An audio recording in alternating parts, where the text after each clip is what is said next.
년도에 미국의 버락 오바마 대통령이 민주당 후보가 되었을 때 많은 사람들에게 이런 말을 했습니다. 나에게는 나의 인생의 멘토 같은 그림이 한 장이 있습니다.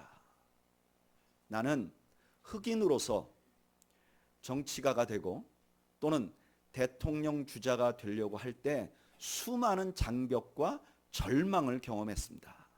그런데 그럴 때마다 나를 일으켜 세운 그림이 한 장 있습니다. 그 그림이 뭐냐면은 프레드릭 와츠라는 사람이 그린 희망이라는 글입니다. 이 그림인데요. 이 바락 오바마 대통령이 이 그림을 언급하자마자 이 그림은 예전에 유명인 고흐나 그 예전에 고갱이나 뭐 이런 유명한 화가가 그린 그림이 아님에도 불구하고 엄청난 가격에 팔리는 이변을 만들어냈고 수많은 사람들이 이 그림을 자기 집에 걸어놓고 자기도 똑같은 그 멘토를 받기를 원했던 그림입니다. 이 그림을 자세히 보면 저 여인이 둥근 공 위에 앉아 있습니다. 상당히 위태로운 모습이고요. 가만히 자세히 보면 저 여인의 눈이 가려져 있습니다. 그리고 발은 맨발입니다. 언뜻 봐도 매우 힘든 상황에 있다는 사실을 알게 되는데 저 여인이 연주하고 있는 저 악기는 수금입니다. 그런데 그 수금을 가만히 보면 수금의 줄이 다 끊어져 있습니다. 딱 한 줄만 수금이 남아 있는데 그 한 줄이 금색으로 되어 있습니다. 이 여인은 저 불안한 상황에서 저 금색 하나 남은 줄을 가지고 연주를 합니다. 이것이 바로 희망이라는 것입니다. 희망이라는 것은 무엇이냐면은 절망적인 상황에서도 우리가 꿈을 꿀 수 있도록 해주는 것이 바로 희망이라고 말하는 것입니다. 네, 오늘 본문에 바울은 우리에게 그런 희망 하나를 소개합니다. 우리가 절망적인 상황에서도 노래할 수 있고 꿈을 꿀 수 있도록 만들어주는 또 하나의 희망을 우리에게 보여줍니다. 에베소서 1장 8절 방금 읽은 본문인데 한번 다시 읽어볼까요? 시작. 너희 마음의 눈을 밝히사 그의 부르심에 뭐가요? 소망이 무엇이며. 사도 바울이 이렇게 말합니다. 너희의 눈을 밝혔으면 좋겠다. 이건 무슨 뜻이냐면은 에베소 교인들이 뭔가 하나 보지 못하는 게 있다는 거예요. 그걸 보게 하고 싶다는 거예요. 근데 그게 무엇인가? 부르심의 소망이라는 거예요. 부르심의 소망. 여러분, 부르심은 무엇입니까? 부르심은 하나님이 우리를 구원으로 오도록 이렇게 불러주는 것, 초청하는 것을 부르심이라고 말합니다.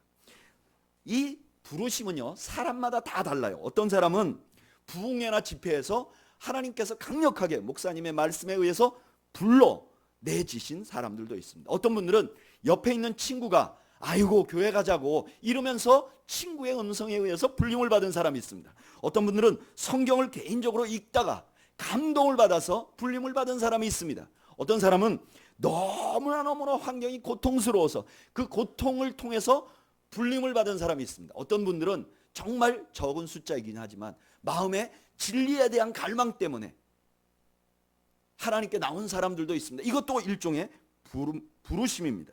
그런데 우리 모두는 각각 다른 방법으로 부르심을 받습니다. 그러나 분명한 사실 하나는 여기 오늘 예수님을 믿겠다고 나오신 분들은 이 부르심 없이 예수님을 믿은 사람은 없습니다. 그러니까 우리가 예수 믿게 됐는데 내가 예수 믿었습니다 라고 말하지만 우리 모두는 부르심을 받아서 여기 온 것입니다. 그래서 부르심은 원래부터 소망입니다. 이게 사실이에요. 왜냐하면 부르심이 없으면 우리 모두가 다 절망적인 상황에 있기 때문입니다. 이 부르심이 우리에게 어떤 소망인가를 아주 잘 보여주는 이야기가 하나 있어요. 미국의 노스캐롤라이나라는 지역에서 있었던 일인데, 어떤 여자분이 이제 그 마트에서 장을 봤어요. 장을 보고 그 장본 짐을 다 자기 그 차 트렁크에다 실었습니다. 미국 사람들은 좀 큰 트럭 같은 거에 갖고 다니잖아요. 그래서 트렁크를 열어서 짐을 다 실었습니다. 그리고 차에 올라탔습니다. 그리고 서서히 이 마트를 빠져나와서 집으로 갑니다. 근데 갑자기 그 뒤에 어떤 차가 바싹 다가붙습니다. 그리고 이 여인이 운전을 해가는데 뒤에서 막 깜빡이를 킵니다. 이 여인이 내가 운전을 뭐 잘못하고 있나? 그래서 자기가 뭘 잘못하고 있나 막 돌아봤는데 자기가 잘못한 게 없어요. 근데 갑자기 더럭 겁이 납니다. 저 사람이 나를 해코자 하는 사람이 아닐까? 그래서 전속력을 내서 집 쪽으로 달려갑니다. 그런데 이 차가 더 빨리 다가오면서 막 깜빡이를 켰다 하면서 막 신호를 주는 거예요. 그러니까 이 여인이 내가 이대로 집으로 달려갔다가는 우리 가족까지 어려워질지도 모르겠다. 경찰서로 가야 되겠다. 그래서 이 사람이 차를 돌립니다. 그리고 경찰서로 막 갑니다. 그런데 경찰서로 가는데도 이 사람은 이 뒤에 사람 무서워하지 않고 계속 하이빔을 키면서 따라옵니다. 이 여인이 경찰서 앞에 차를 주차하자마자 확 뛰어내려서 경찰서 안으로 막 뛰어들어갑니다. 나를 좀 도와달라고, 나를 좀 도와달라고. 그런데 그 뒤에 차를 타고 따라온 사람이 차를 세워놓고 그 여인을 경찰서 안까지 따라 들어옵니다. 이 여인은 기겁을 하면서 나를 도와달라고. 그런데 그 남자가 소리를 칩니다. 여보세요, 당신 차 뒤에 강도가 있었어요. 강도가 있었어요.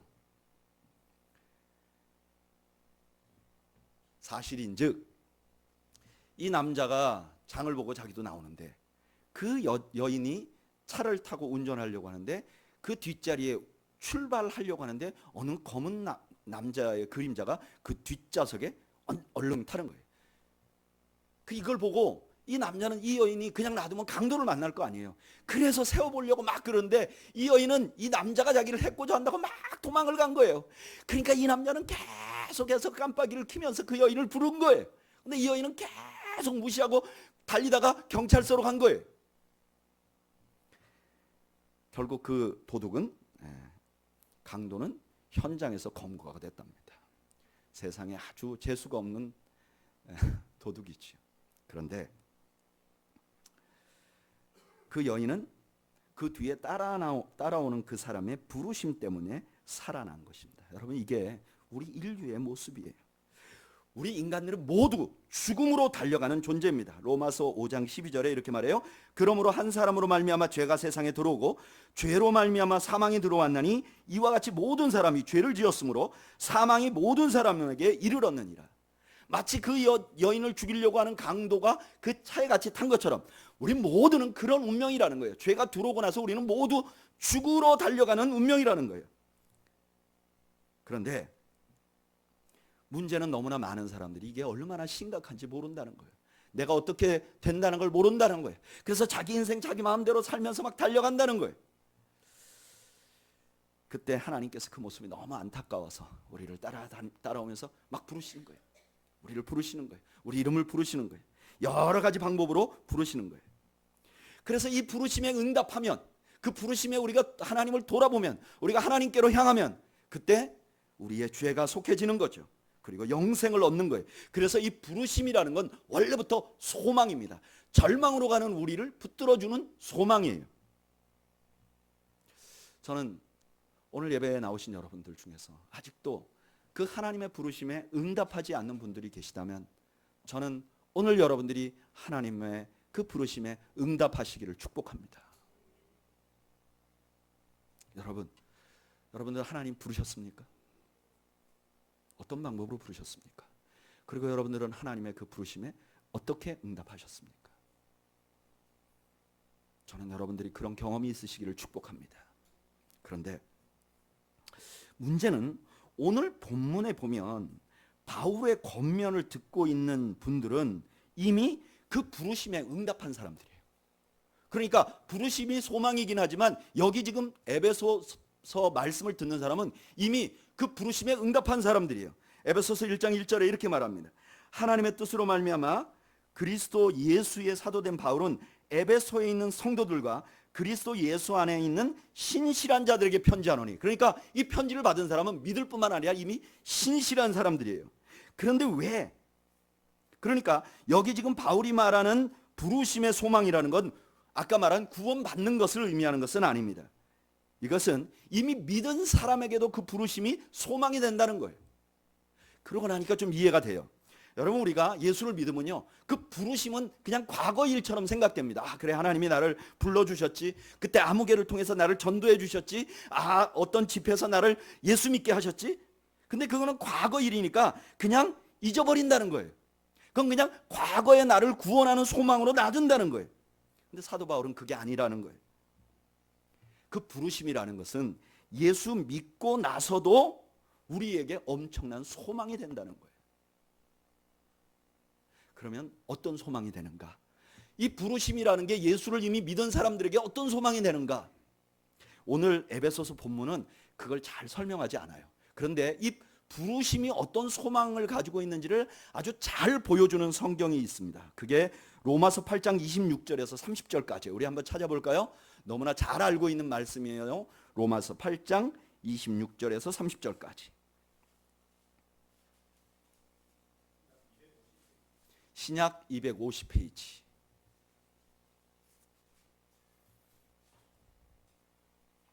로마서 8장 26절에서 30절까지입니다. 읽어볼까요? 시작. 이와 같이 성령도 우리의 연약함을 도우시나니 우리는 마땅히 기도할 바를 알지 못하나 오직 성령이 말할 수 없는 탄식으로 우리를 위하여 친히 간구하시느니라. 마음을 살피시는 이가 성령의 생각을 아시나니 이는 성령이 하나님의 뜻대로 성도를 위하여 간구하심이니라. 우리가 알거니와 하나님을 사랑하는 자 곧 그 뜻대로 부르심을 입은 자들에게는 모든 것이 합력하여 선을 이루느니라. 하나님이 미리 아신 자들을 또한 그 아들의 형상을 본받게 하기 위하여 미리 정하셨으니 이는 그로 많은 형제 중에서 맏아들이 되게 하려 하심이니라. 또 미리 정하신 그들을 또한 부르시고 부르신 그들을 또한 의롭다 하시고 의롭다 하신 그들을 또한 영화롭게 하셨느니라. 아멘. 로마서 8장 26절에서 30절까지에는 부르심이라는 단어가 두 번이나 나옵니다.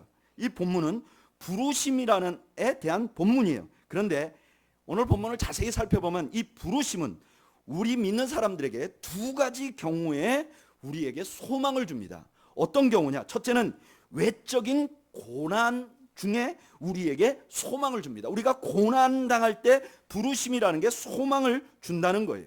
저를 따라 하시죠. 부르심은 고난 가운데 소망입니다. 여러분, 우리는 하나님께 부르심을 받았을 때 처음에 이렇게 기대하는 게 있어요. 뭐냐면은 여러분, 우리를 부르신 분은 누구세요? 천지를 지으신 하나님이시잖아요. 하나님이 나를 아들 삼아 주시고 딸 삼아 주셨다는 거예요.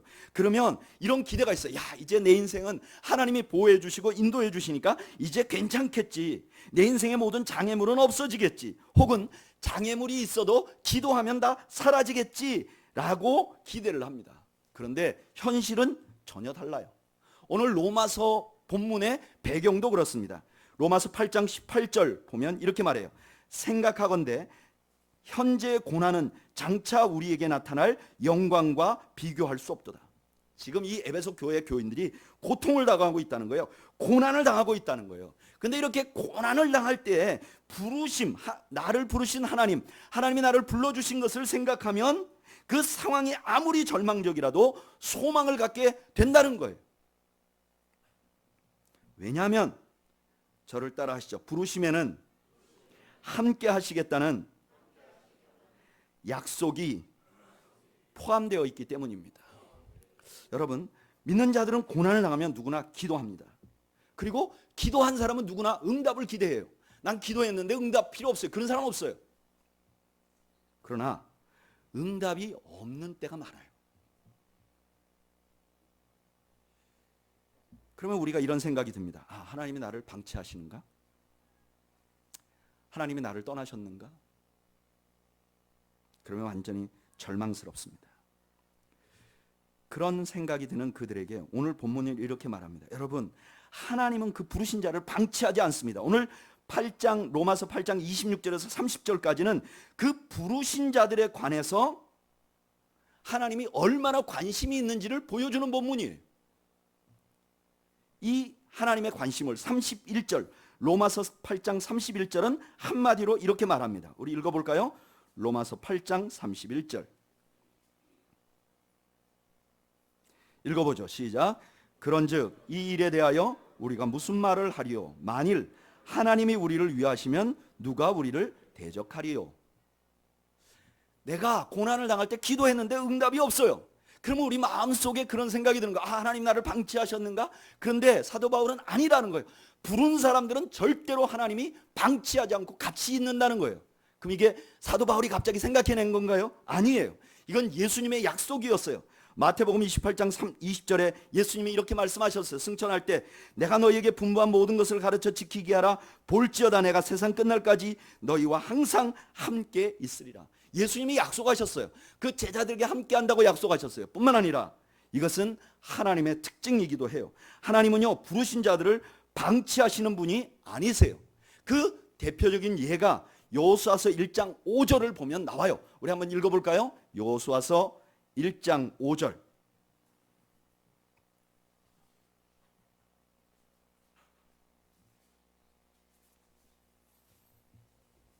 여호수아서 1장 5절.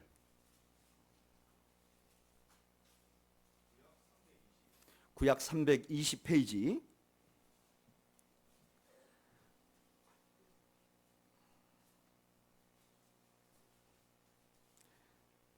여호수아서 1장 5절. 구약 320페이지. 다 같이 읽어보겠습니다. 시작. 내 평생에 너를 능히 대적할 자가 없으리니 내가 모세와 함께 있던 것 같이 너와 함께 있을 것임이니라. 내가 너를 떠나지 아니하며 버리지 아니하리니. 아멘.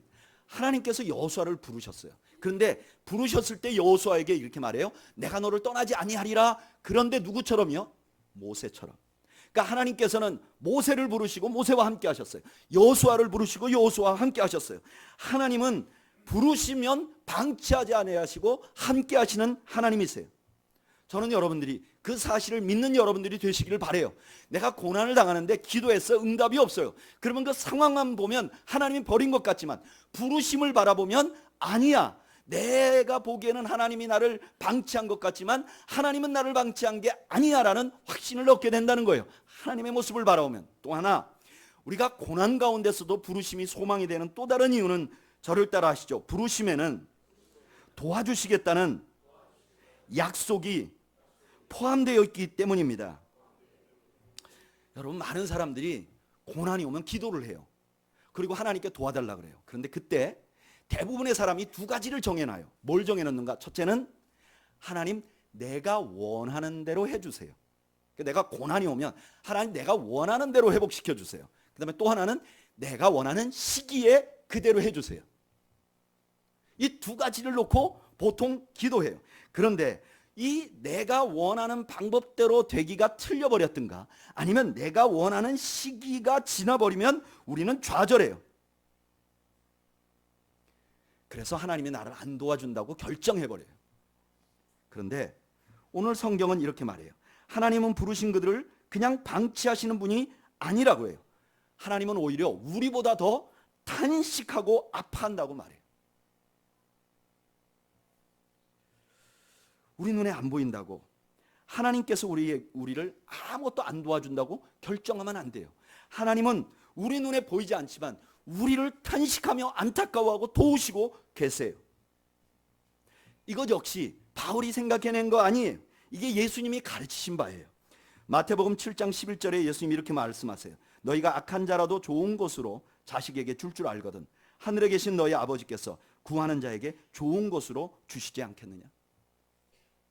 너가 기대하는 거, 너가 기대하는 시기, 너가 기대하는 방법이 아니라 내가 기대하는 방법으로 가장 좋은 것을 주시겠다고 하나님께서 그런 마음이 있다는 걸 예수님께서 가르치신 거예요. 또 하나, 이게 역사적으로도 증명된 것이 있어요. 느헤미야서 2장 18절에 이렇게 말해요. 또 그들에게 하나님의 선한 손이 나를 도우신 일과 왕이 내게 이런 말씀을 전하였더니 그들의 말이 일어나 건축하자 하고 모든 힘을 내어 이 선한 일을 하려 하매. 느헤미야는요, 포로로 잡혀갔다가 예루살렘 성을 재건한 사람이에요. 근데 그 재건하는데 여러 가지 장애가 있고 어려움이 있었어요. 근데 어떻게 그러면 성을 완성했는가? 느헤미야는 이렇게 말해요. 하나님의 보이지 않는 손. 분명히 느헤미야 눈에는 하나님이 안 보였어요. 하나님이 하시는 일이 없는 것 같았어요. 그런데 돌아보니까 하나님께서 그와 함께 하시며 그를 도와주고 계셨다는 것을 고백하는 거예요. 여러분, 우리 눈에 보이지 않는다고 하나님께서 나를 돕지 않는다고 결정하면 안 돼요. 그런 절망이 왔을 때 우리는 부르심을 봐야 돼요. 그러면 하나님께서 우리를 돕는다는 확신을 얻게 돼요. 베트남에 팜헨이라는 아주 신실한 크리스찬이 있어요. 이분은요, 1971년에 베트남에 기독교 대부흥 운동이 일어났을 때 그 선교사들을 따라다니면서 통역을 해요. 이렇게 통역을 막 하다 보니까 이 사람이 자연스럽게 예수를 믿게 됐어요. 목사님들을 이렇게 통역하니까. 그래서 이분이 그 목사님들을 따라다니면서 통역을 하고 그 통역한 것 때문에 자기도 예수님을 영접하게 됐는데 이 베트남이 공산화가 돼버리는 거예요. 그러면서 그 베트남 안에 있는 예수 믿는 사람들이 엄청난 핍박을 받아요. 이 팜헤민이라는 분도 그 핍박 가운데 있었어요. 그래서 매일같이 매맞고 매일같이 붙들어서 그 감옥 속에 굶주리게 두고 그리고 매일같이 공산주의 공부를 매일 시키는 거예요. 그러니까 이 팜헤민이 매일같이 하나님 앞에 기도하는데 이게 변하지 않는 거예요. 그래서 어느 날 이 사람이 밤에 이렇게 결정해요.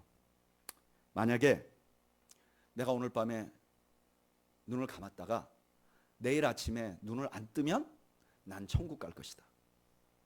그런데 내가 내일 아침에 눈을 떠서 또 그 고난에 직면하면 나는 예수님을 버리겠다. 나는 하나님을 버리겠다. 눈을 떴는데 자기가 살아있는 거예요. 그래서 그 마음속에 내가 이제 하나님을 버려야 되겠다 라고 생각하면서 하루를 시작합니다. 근데 첫 번째 이분이 해야 될 일이 그 감옥소 안에 화장실 청소를 하게 된 거예요. 그래서 화장실 청소를 하러 들어갔는데 화장실 청소를 하려고 들어가서 이 화장실 치우는데 거기 종이가 이렇게 죄송합니다. 똥종이가 거기 이렇게 있었던 거예요. 그래서 그 중에 이렇게 치우려고 보는데 거기에 언뜻 영어가 하나 보이는 거예요. 그래서 이분이 원래 그 영어를 아주 잘하던 분이니까 그 영어를 보니까 너무 반가운 거예요. 그래서 이 영어를 내가 읽어봐야 되겠다. 그래서 좀 더럽지만 이거를 갖고 나서 물에 씻었어요. 그리고 이 더러운 종이를 주머니에 넣어가지고 밤에 자기 감옥으로 들어갔어요. 그래서 희미한 불빛 아래서 그 종이를 펴서 읽었는데 그 종이가 성경이었고 그 성경의 내용이 로마서 8장 31절 우리가 방금 읽은. 그러니까 이분이 거기서 대성통곡을 하고 회개합니다. 그리고 이렇게 고백합니다. 나는 하나님을 떠나려 했는데 하나님은 나와 함께 하시려고 이렇게까지 하시는구나. 그리고 그 다음날 화장실 청소를 자원합니다. 그래서 온 화장실을 다 뒤지니까 거기 한 곳에 성경책이 있는 거예요. 영어 성경책을 휴지로 쓰려고 놔둔 거예요. 그래서 이분이 그 성경책 중에 남은 로마서 한 페이지를 다 뜯어가지고 그것을 읽고 또 읽어서 시간이 지나서 그 감옥에 있는 고초를 다 겪고 풀려나게 됩니다. 풀려나고 나서 이분이 미국으로 탈출하려고 그래요. 내가 여기서 살면 이제 결국은 안 되겠다. 그래서 오랫동안 기도하고 미국으로 탈출하려고 베트남 접경 지역으로 가서 탈출하려고 하는데 그만 5명의 군인에게 붙들리게 됩니다. 거의 바닷가 근처에서. 그 군인들이 이 사람을 잡아놓고 묻습니다. 너 탈출하려고 그랬지? 이분이 아니요, 난 탈출하려고 안 했습니다. 그렇게 말을 하고 났는데 자기 신세가 너무 처량하더라는 거예요. 그래서 내가 죽으려고까지 했는데 내가 여기서 뭐 이것까지 속이겠냐. 그래서 그런 마음이 들어서 그분들한테 그랬대요. 아니요, 난 사실 여기를 떠나서 미국으로 가려고 했습니다. 그랬더니 그 5명의 군인들이 그래? 그럼 우리도 데려가 주시오. 그러더랍니다. 그래서 그 5명과 함께 탈출을 시도했는데 이 5명이 모두가 다 해군이었고 아주 베테랑 해군들이었다는 거예요. 그래서 그 바다를 뚫고 이분이 살아난 거예요. 여러분, 우리가 기도했을 때 우리 요청대로 안 될 때 우리는 상황만 보고 좌절하게 됩니다. 그러나 그때 여러분 부르심을 묵상해 보세요. 그러면 우리를 돕고 계시는 하나님을 만날 수 있을 것입니다. 더 중요한 것은 저를 따라 하시죠. 부르심에는 모든 것이 합력하여 선이 되겠다는 약속이 포함되어 있습니다. 여러분, 우리가 고난을 당하면서 그 절망이 지나갈 때 어떤 때 이게 도저히 회복이 안 될 것 같은 절망을 경험할 수 있잖아요. 교통사고가 나서 뭐 그냥 아주 몸이 많이 망가진다든지 아니면 회복이 안 될 것 같이 안 될 만큼 절망스러운 상황에 빠질 수 있잖아요. 아니면 내가 도저히 이해할 수 없는 고난을 당할 때가 있잖아요. 그러면 우리가 좌절을 합니다. 그런데 사도 바울은 이렇게 말하는 거예요. 그럴 때 부르심을 생각하면 소망이 생긴다는 거예요. 왜냐하면 부르심에는 합력하여 선을 이루는 하나님의 뜻이 담겨 있기 때문에 그렇다는 거예요. 여기 합력하여 선이 된다는 건 단순히 내가 나에게만 이익이 된다 그런 뜻이 아니에요. 나에게도 이익이 되고 플러스 하나님 나라에게도 유익이 된다. 합력해서 두루두루도 다 살펴봤을 때 이게 유익이 되게 하신다는 거예요. 이것도 역시 바울이 갑자기 만들어낸 것이 아닙니다. 하나님께서는요, 과거에 부르신 그 사람들을 그들의 삶의 모든 고초를 오히려 역전해서 하나님의 나라에 꼭 필요한 일로 만들어 오시는 역전의 하나님이세요. 그 대표적인 사람이 요셉이죠. 요셉이 창세기 50장 20절에 이렇게 말해요. 당신들은 나를 해하려 하였으나 하나님은 그것을 선으로 바꾸사 오늘과 같이 많은 백성의 생명을 구원하게 하시려 하셨나니. 요셉은 어렸을 때 왜 형제들에게 내가 이렇게 핍박을 받는지 이해를 못했어요. 그리고 그가 깊은 구덩이 속에 빠졌을 때 나는 이제 끝났다고 생각했어요. 그런데 하나님께서는 그 절망을 바꿔서 요셉을 높이실 뿐만 아니라 요셉의 가족들과 이 인류를 구원할 예수 그리스도를 두었던 거예요. 이 합력하여 선을 이루시는 정점이 무엇인가? 그게 바로 십자가예요. 여러분, 십자가는 절망 중에 절망이었습니다. 그런데 하나님께서는 그 절망을 바꾸어서 온 인류를 구원하는 역사를 이루는 것이죠. 우리가 살다 보면 정말 내 인생을 재기하지 못하게 망가뜨리는 고난을 경험하기도 하고 왜 이런 일이 나에게 일어나는지 이해하지 못할 일이 생기면 우리는 갈등하게 됩니다. 그러나 그때 우리가 하나님의 부르심을 바라보면 하나님의 부르심은 우리에게 그렇게 말한다는 거예요. 아들아, 딸아, 너가 당하는 일 이해할 수 없을지라도 모든 것이 합력하여 선이 될 것이야. 믿음은 바로 이 하나님을 신뢰하는 것입니다. 지난 주간에 한국의 아주 큰 기독교 지도자 중에 한 분이 세상을 떠나셨어요. 그분은 여기 포항에 한동대를 만드신 한동대의 총장이 역임했던 김영길 총장이라는 분이에요. 이분은 원래 뛰어난 학자였고 서울대에서 여러 가지 보직을 받았는데 그때 이 한동대, 그때만 해도 정말 망해가려고 하는 학교에서 총장으로 초빙을 받습니다. 그리고 이곳에 헌신해서 정말 놀라운 기독교 학교로 만드신 이 시대 우리 한국의 중요한 기독교 리더 중에 한 분입니다. 근데 이분이 80몇 세로 췌장암으로 세상을 떠나셨어요. 지난주에 제가 그 컴패셔널 대표에서 대표님이 안 계셔서 제가 그 조문을 갔었는데 조문 가서 이렇게 앉아서 얘기를 듣다 보니까 이런 이야기가 있더라고요. 그 김영길 총장님이 자기도 췌장암에 걸렸지만 자기 딸도 어떤 암에 걸렸대요.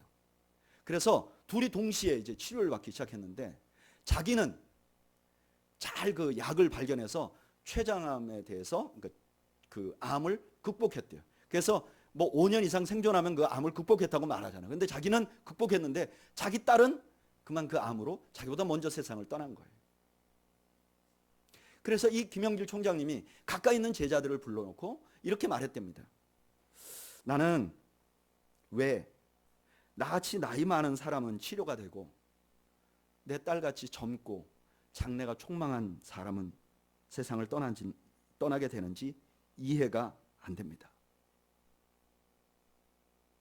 하나님이 왜 나 같은 것은 살리시고 내 딸을 먼저 데려갔는지 이해는 안 됩니다. 그러나 그 사실이 나와 하나님 사이의 신뢰를 흔들 만한 일은 아닙니다. 나는 여전히 하나님을 신뢰하고 있고 나는 천국에 가면 꼭 하나님께 이 사실을 물어보고 싶습니다. 부름받은 사람의 믿음의 자세구나. 우리가 이해는 되지 않지만 그러나 하나님에 대한 신뢰가 흔들리지 않게 내가 꼭 신앙생활 잘해 하나님 앞에 섰을 때 하나님 과연 왜 이렇게 하셨습니까? 라고 묻고 싶다. 여러분, 하나님은 우리에게 귀한 소망의 덩어리를 하나 주셨어요. 그건 뭐냐면은 바로 부르심이라는 소망이에요. 저는 여러분들이 고난과 어려움이 있을 때 우리를 부르신 하나님 그 부르심을 주목하고 소망을 갖는 여러분들이 되시기를 축복합니다. 또 하나 이 부르심은 우리에게 외적인 갈등뿐만 아니라 외적인 고난뿐만 아니라 내적인 갈등 중에도 우리에게 소망이 되는 거예요. 여러분 신앙생활 해보면 많은 사람들이 외적인 핍박이나 고난에 의해서 무너집니다. 그런데 훨씬 더 많은 사람이 내적인 갈등에 의해서 무너져요. 스스로가 스스로에 대해서 실망합니다. 스스로 매일 결심을 하면서 신앙생활 열심히 하려고 하지만 매일 무너지는 자기를 보면서 굉장히 절망합니다. 그리고 하나님도 나를 싫어할 것 같습니다. 그런데 그럴 때 부르심을 생각하면 소망이 생긴다는 거예요. 어떤 소망이 생기는가? 30절 말씀 우리 한번 다 같이 읽어볼까요? 오늘 로마서 8장 30절 한번 읽어보겠습니다. 로마서 8장 30절.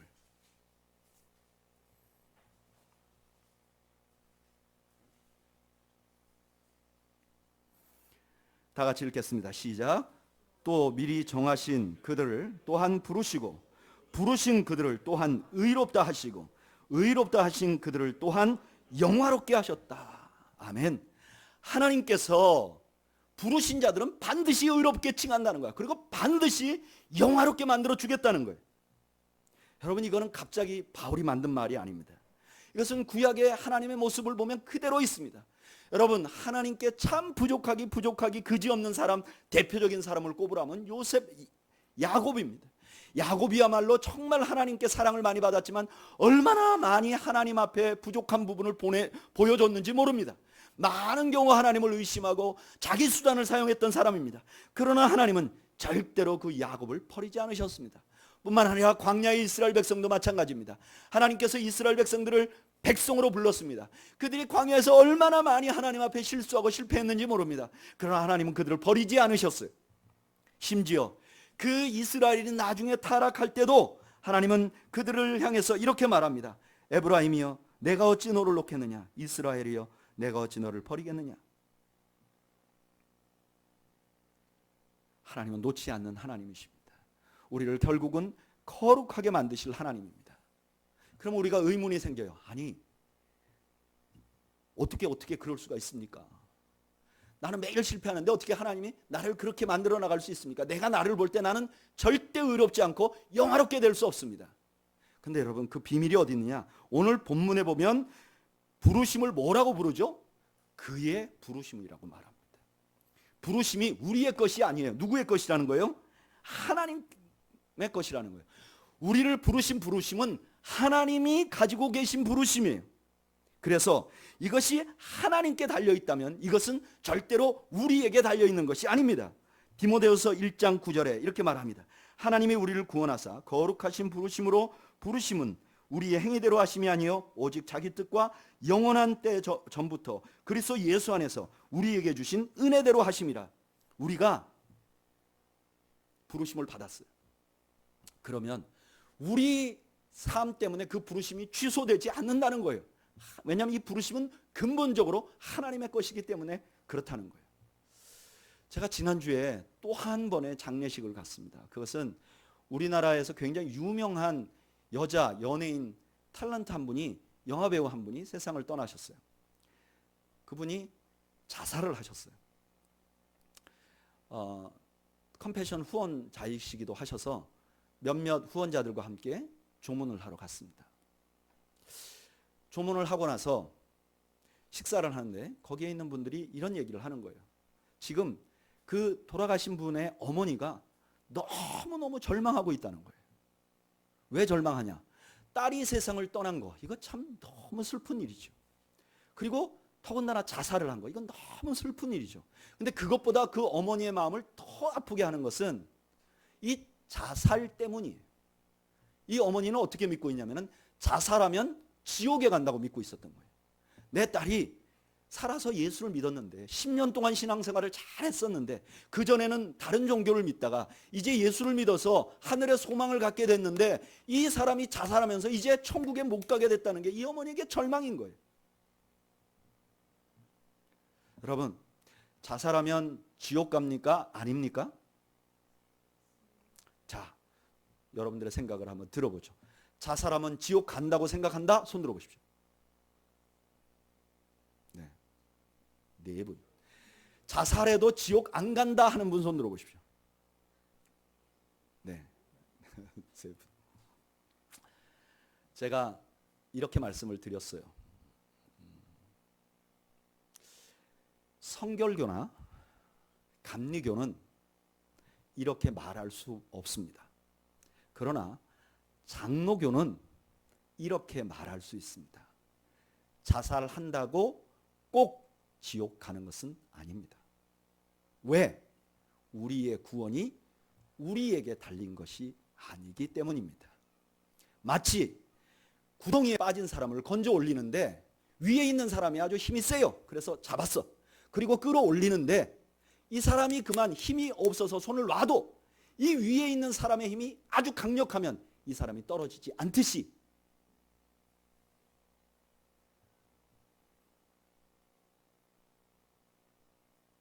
우리가 그분이 지옥 같다고 반드시 말할 수 없습니다. 물론 자살은 절대로 해서는 안 되는 일입니다. 자살은 하나님 앞에서 가장 하나님이 싫어하는 일 중에 하나입니다.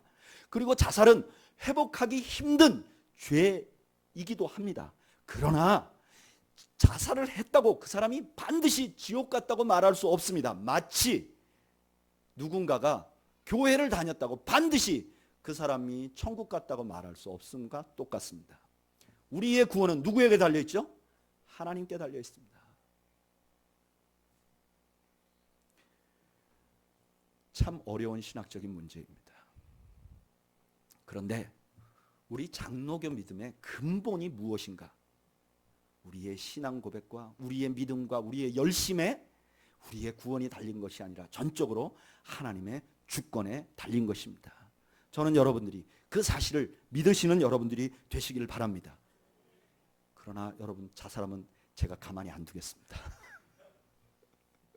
절대로 하시면 안 됩니다. 또 하나, 우리를 부르신 하나님은요, 그냥 부르신 분은 반드시 그가 부르신 걸 이루시는 하나님이세요. 데살로니가전서 5장 24절, 우리가 오늘 큐티했던 말씀이에요. 네, 이런 말씀이 있어요. 너희를 부르신 이는 미쁘시니 그가 또한 이루시리라. 저를 따라 하시죠. 너희를 부르신 이는 미쁘시나니 그가 또한 이루시리라.